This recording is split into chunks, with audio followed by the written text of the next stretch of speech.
Brilliant entrepreneur, I want you to be honest. Do you assume that cheaper offers have higher conversion rates? When you're struggling to make sales or your conversion rates are low, is your default solution to offer something cheaper or give a discount? In this episode of the Heart Centered Business Podcast, I am going to answer the question, do cheaper offers have higher conversion rates? And I'm going to give you a number of other ways that you can improve your conversion rates without having to drop the price or default to creating cheap offers. This is episode number 449, which means you can find all the relevant links and the show notes for today's episode over at tashcorbin.com/449. Hello, I'm Tash Corbin, a business strategist and mentor based on the Sunshine Coast in Australia. The mission of this podcast is to help heart-centered entrepreneurs to make more money and in doing so, change the world for the better. This podcast was recorded on the lands of the Gubbi Gubbi and Jinnaburra people. Always was, always will be Aboriginal land. When it comes to people's decision-making about whether they're going to invest in purchasing your product or service, price is only one factor. And yes, sometimes a cheaper offer has a higher conversion rate, but it is only one factor. And for most people, the thing that would drive better conversion rates is actually something other than price. I once heard the saying that there's no price low enough for something that someone doesn't want to buy. And there's no price low enough for someone who never intended to buy from you. So if you are really struggling with conversion, if you're really struggling with getting people to buy your offers, I want you to think about all the factors that contribute to your conversion rates. Higher conversion comes from a number of factors. Number one, the value proposition. So this is the value of the transformation your offer will facilitate through the eyes of the person who buys it. So the difference between what my life and my situation looks like before I work with you versus what my life and situation looks like after I've purchased your product and completed it and implemented through the eyes of the person that buys it. What is the difference? What difference do you make? Because you don't sell information, you sell transformation. People don't buy information that is readily available for free on the internet. People buy transformation. So what is the value proposition of your offer, and have you articulated that in a way that's meaningful to your niche? Most people really struggle with this. They spend so much time talking about how many modules their course has, or how many pages their book includes, or the process of working with them. What steps are we going to take together? But they don't paint a picture of what that transformation looks like, what life will be like afterwards, and importantly, why that transformation is valuable for your niche. And different people within your niche will value different things. So you need to speak about your offer from multiple angles, and you need to speak about the value proposition of your offer from multiple angles in different times when you're talking about it. So for example, when I'm promoting my takeoff program, I have 47 different promo posts that I can share on social media that talk about the value proposition of the program through different lenses. Every time I launch the Takeoff program, I write a bunch of new promos for it as well. Because as new people go through the program and as I get clearer and clearer on my ideal clients for it, I have new ideas and new elements of the value proposition that I want to focus on. And so I write different versions of my promos for the program to attract in the right people and make sure it's very clear what the transformation is and why it's valuable. The second part of improving your conversion rates comes from the resonance of your messaging. So the value proposition is the value of the gap between before and after, but you've got to actually get my attention and you've got to reflect my lived experience. If you are a picture perfect person with a picture perfect life and your copy is all about how you help perfect people get better outcomes, then that's not necessarily going to resonate with me. If you also talk in very vague and lofty terms, I might not have the clarity that what you offer is exactly for me either. So think about the way that your ideal client describes their challenge, describes their goals, and describes what it is that they're looking for, and reflect that in your own messaging as well. That is going to be far more likely to improve the conversion rate of your offer than simply making it cheaper and turning it into a self-study program. Factor 3 that drives up conversion is connection. How connected to you are your audience? How much do they know you? But also, how much do you know them? Do they feel that they can reach out to you and ask you questions at any time? Do they engage on your content on social media? Do they reply to your emails? If you're not driving up connection and that sense of people knowing you and feeling like they have a relationship with you, then you will not be driving up conversion. Low connection strategies have the lowest conversion rates.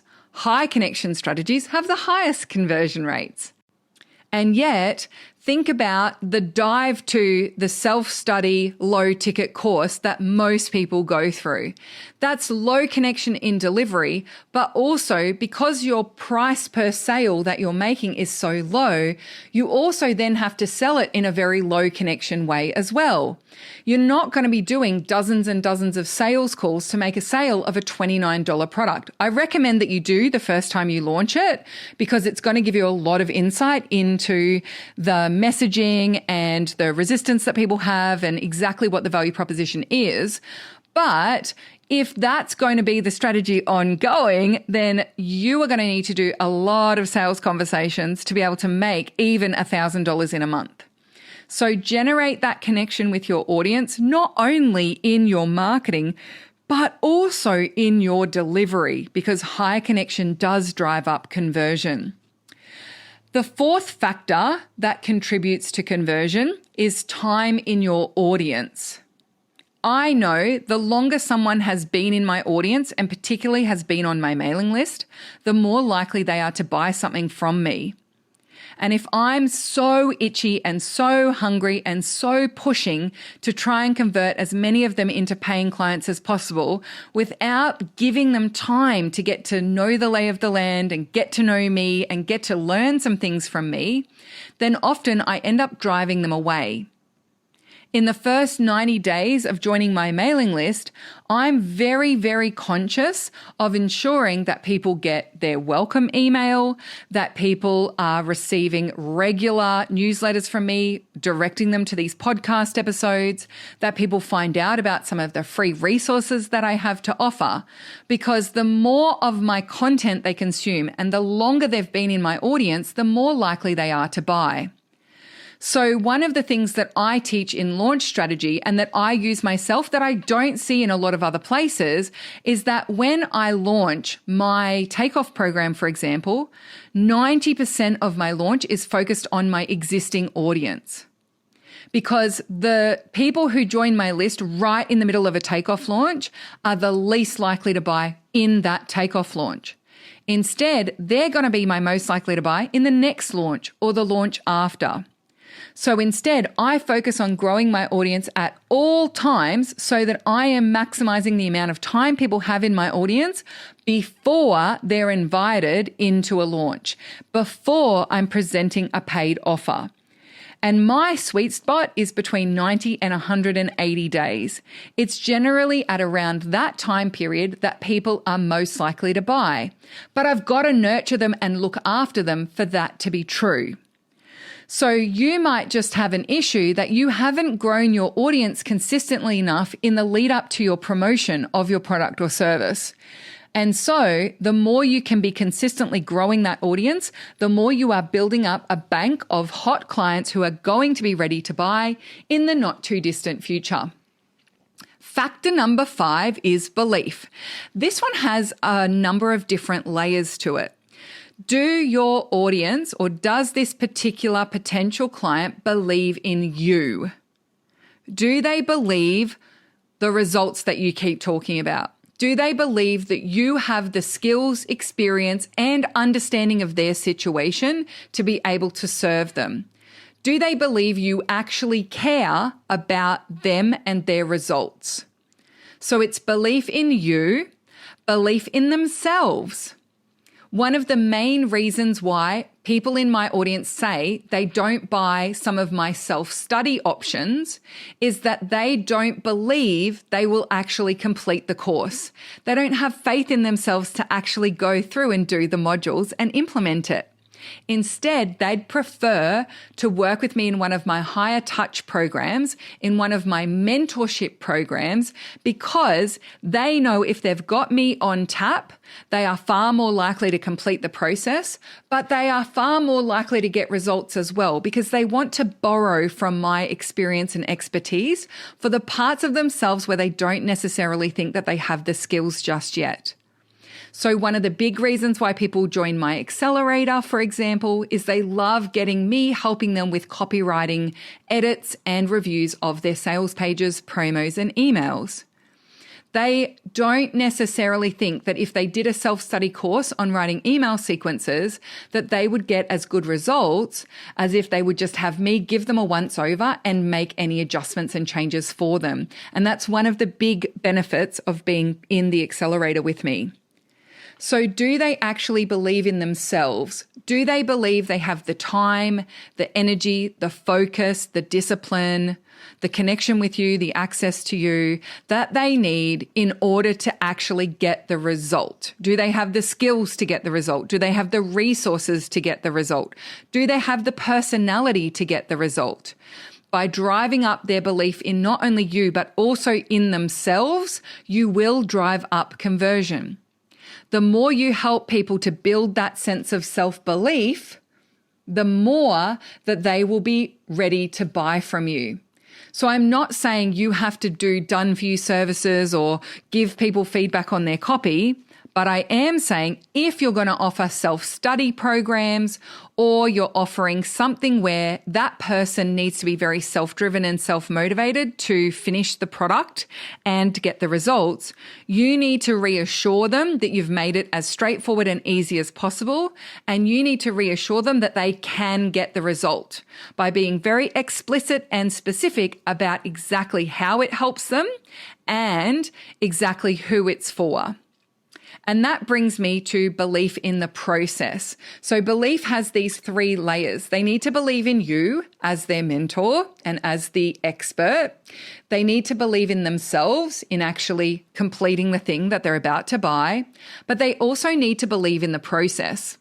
So for example, if you're selling a program that helps me to make $1 million, but I don't have any clarity on exactly how you're going to help me do that, it starts to sound a little bit like snake oil. It starts to sound like I'm swapping some things for some magic beans. And if I don't believe that those magic beans are actually created or crafted in a way that it's going to work for me, then I'm less likely to purchase. And that's particularly crucial in times of economic contraction. When we are optimistic about the future, when we're optimistic about ourselves, we are more likely to buy something without knowing exactly what the process is. But as money gets tight and as we go into economic contraction, we need far more clarity on exactly the steps you're going to take us through. And we also need to believe that those steps are actually going to work for us. So you need to build belief in all 3. Belief in you, belief in themselves, and belief in the process and that process working for them. The 6th factor that goes into conversion is trust. Can you be trusted? One of the most important drivers of trust is, can I reliably predict your behavior? So if you show up on social media for 12 days in a row, but then disappear for a couple of weeks, and then you come back for a few days, and then you disappear for 6 months, and then you come back for a few weeks, and then you disappear again, you are eroding our trust. Will you disappear when I buy from you? Will you disappear and yoink your course from out beneath my feet? in the middle of me completing it. Developing trust comes from being able to reliably predict your behavior, and that is often coming from your consistency. I recommend setting yourself a target sometime this year to get to the point where you are posting daily on your primary social platform and you're creating a weekly piece of feature content such as a blog, a podcast, or a video, and sending that to your mailing list every single week. If I know you're showing up every week and I see you've got content going on your social media every day, that is a big driver of trust. There are, of course, other drivers of trust. Being able to see your face, being able to see who you are as a human, being able to see that you deeply care will drive up my trust of you as well as removing secrecy. And this is a big one in the online business space at the moment, and I'm not 100% sure why. We see a lot of people sharing that they've got this amazing special offer, but you have to DM me for the details. Creating that layer of secrecy actually erodes trust, and particularly in an economic contraction as well. So instead of hiding the price on things, be upfront about it, be open. Instead of making people jump through hoops and only disclosing special offers in privacy, make those offers available to everyone. Be upfront about what the process is in your offers. I've also seen a trend towards not even having sales pages for offers and instead just having sales calls describing what's going to be covered, but then never providing confirmation of that in writing. Now, I understand that one of the reasons that people do this is because they feel like they don't want to be held to account for something that they said offhand, or they don't want someone to scrupulously go through every single inclusion and feel like they're not getting value because they're not doing every single thing that's included. But what you're also sending the message of is that you don't like to be held accountable. And you don't have that full disclosure up front. Something that I also find very frustrating is when sales pages disappear. So I've purchased something and then the moment the doors close, I can't get back to the sales page of what I've purchased to actually check what it is that I bought and what was going to be included and promised. So these days, whenever I buy something through a sales page, I actually take screenshots of that sales page because I have been burned more than once where the sales page has disappeared. I had memory that something was going to be included, but when I've asked the provider, they've said, nope, that wasn't part of the inclusions. And when I've asked to be able to have a look at the sales page, they're like, no, that sales page is closed now because I don't offer that to the public all the time. And so really developing trust and being someone who is transparent, upfront, and reliable is a big factor when it comes to conversion. And yes, price is also a factor. There are also other factors such as the ease with which I can complete the process and the time that it's going to take me and what's going on in my life and all of these other things that go on for me behind the scenes as the buyer. But you don't have control over most of those factors.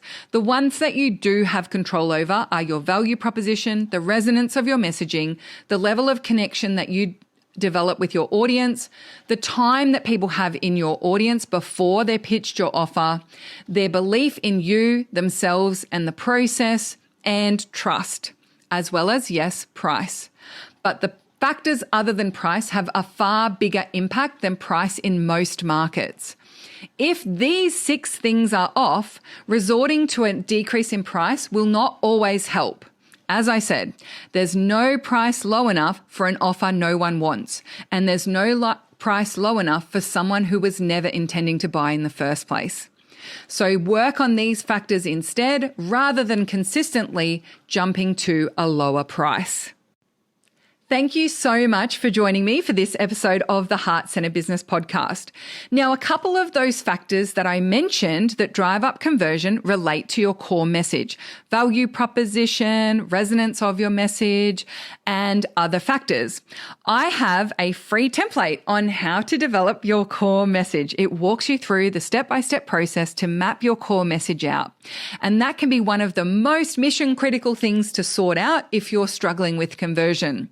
I'll make sure there's a link to that over with the show notes of today's episode over at tashcorbin.com/449. Have an amazing rest of your day. Thank you so much for joining me for this episode. And until next time, I cannot wait to see you shine.